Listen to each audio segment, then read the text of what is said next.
Okay, this story comes from Jim Salter, the Associated Press, The Grio. So, um, 2 years after Michael Brown's shooting death put a national spotlight on Ferguson police, the suburban St. Louis city is struggling to maintain the number of officers it needs. The department is facing 13 vacancies. It's down to a staff of 36 compared to 55 in 2014. Some officers have retired, while others who spent months dealing with protests and heavy scrutiny left for different jobs. Yeah, Can't get that racism off like you used to. Some just got fed up with police work, Mayor James Knowles III said Wednesday. Finding qualified applicants has been tough. He said, adding that leaders in the Missouri city are pushing to make the force, which was mostly white at the time of Brown's fatal police shooting, more diverse. Ferguson has sponsored two young black men at St. Louis County's Police Academy, paying for their training in exchange for an agreement to work in the suburb upon graduating. One recently graduated, the other is in the current class. The plan is to continue the program with a third trainee in the next academy session. Brown, who was unarmed, was shot by Ferguson police officer Darren Wilson during a confrontation on August 9, 2014.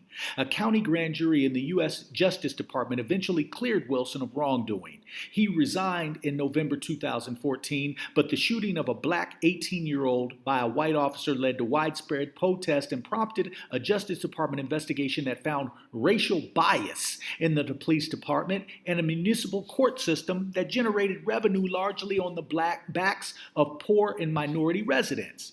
The police department's staffing was already down before the recent vacancies. Financial constraints related to the fallout since Brown's death, including legal fees, reduced municipal court revenue, and costs for Justice Department mandated changes, forced city leaders to reduce the authorized number of officers to 49 compared to 55 2 years earlier.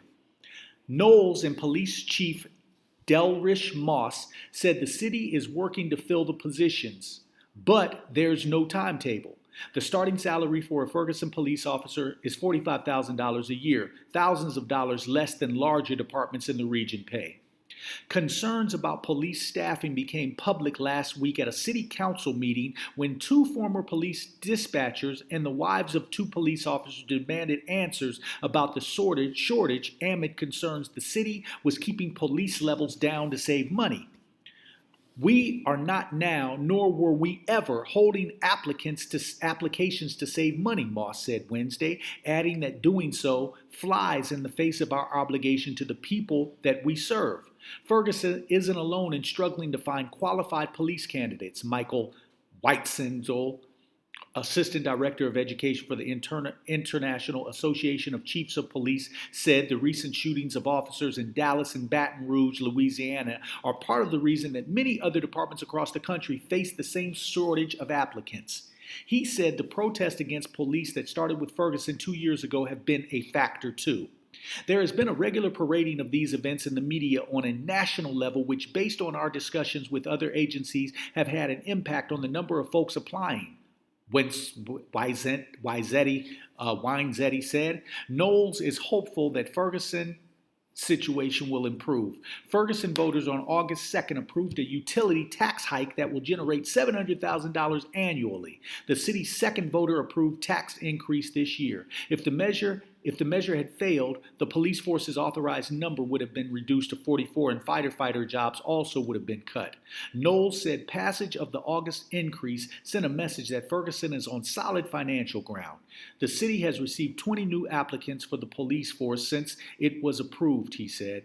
I think we're seeing more confidence in Ferguson now, and hopefully we'll get more qualified candidates, he said. Good luck. So if you'd like to hear more news and information, please subscribe to @yourblackworld.net. My name is Yurima Karama at Your Black World News.